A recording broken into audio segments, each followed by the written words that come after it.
Oh, hello. My name is Mara, and welcome to Books Like Whoa.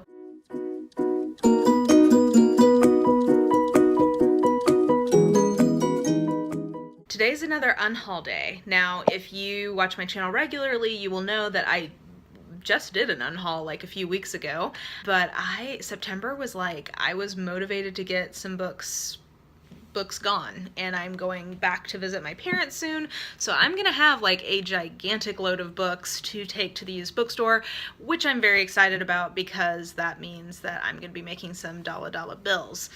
Yay. So anyway, let's just dive right into this because there's still, it's not as big as the last one, but there's still a lot of books in this, so let's do it. First up, we have books that I had in mass market and that I now own in ebooks, so I can get rid of the mass market, so that is a win.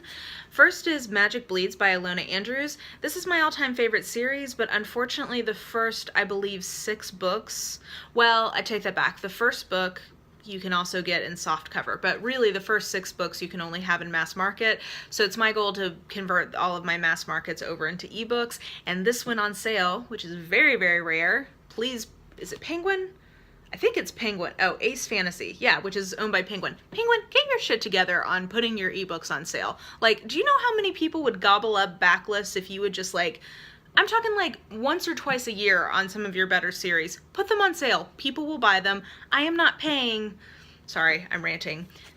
Penguin, get your shit together is the bottom line. Anyway, I have this now in ebook because they deigned to put the 4th book in the series for reasons on sale for $1.99, so I now have this in ebook form. And then the next 2 are both like favorites from when I was a young adult myself, and I realized that this was on sale for $2.99 and kind of thought I'd rather have that than the mass market, even though I have like sentimental attachment to the mass market.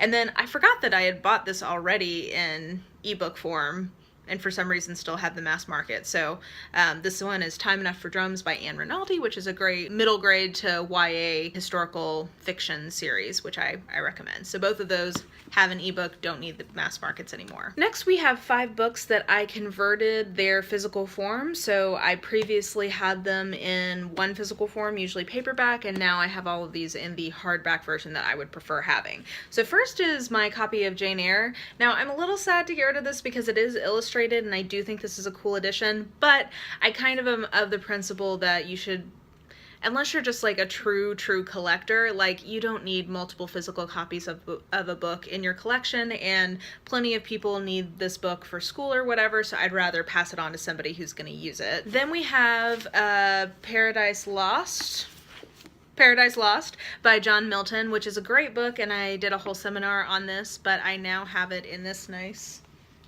Penguin cloth edition, so I am saying goodbye to this, though I will say that I think this is a very nice edition if you are looking, like if you're in the middle of actually studying this book, I think this is a good edition. And then we have 3 C.S. Lewis books that I picked up from Book Outlet in hardback. So I've got The Last Battle, which is the final book in the Chronicles of Narnia series.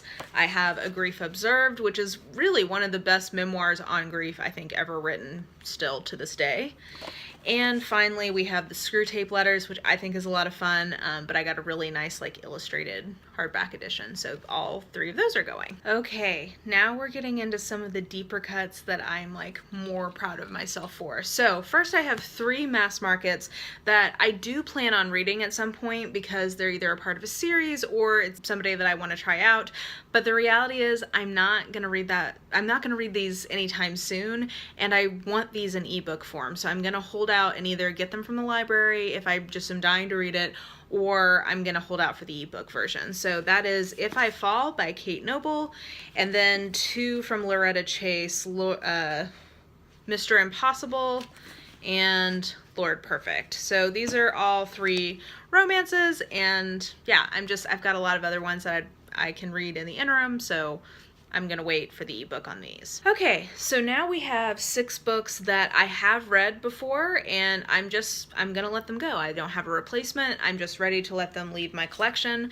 So the first is Peril at Unhaul by Agatha Christie. This is just a crappy old mass market edition, and if and when this goes on sale, which Agatha Christie books actually do have their ebooks go on sale on a pretty routine basis, I'd say about twice a year, you can get them for between $1.99 and $2.99. $9.99. I will pick this up then, but I don't need the mass market for right now. This is Wild Thing, which is a collection of 4 different novellas from various paranormal romance authors, and I really only wanted to read the Meljean Brook one out of this, and it was fine, but nothing awesome and nothing that I have to hold on to, so I'm gonna let that go. I have the Kreutzer Sonata and Other Stories from Leo Tolstoy, and I've read this. It's okay. I don't think that short stories are really Tolstoy's perfect medium, and this is just kind of sitting around. I'm never going to reread this, so I decided to just let this go. Then I have 3 books actually from grad school, all of which I read, all of which I don't need anymore and I can let go. Christ Across the Disciplines, which is edited by Roger Lundin, who was a teacher of mine who passed, so it does make me a little sad to say goodbye, but it's time to say goodbye. The Beauty of God, which is Theology and the Arts, edited by Daniel Trier, Mark Husbands, and Roger Lundin. Again, that makes me a little sad, but I've read what I want to from this and I can let it go.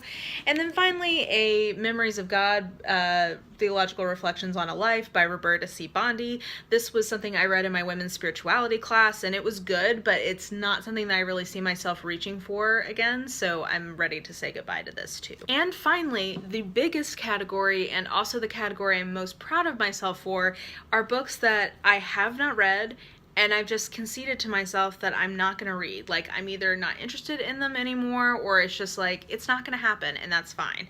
So first, a couple of mass markets. First, we have The Documents in the Case by Dorothy Sayers. I'm pretty sure that this is... like, I don't think that this is actually one of her real books. Like, I don't think this is actually a part of the Dorothy Sayers canon. You know how when popular authors die, they like find a bunch of like writings and put them together into things? I think that this is what this is, and I just don't need it. There's plenty of other Dorothy Sayers left for me to read, and like, I'm not gonna get to this.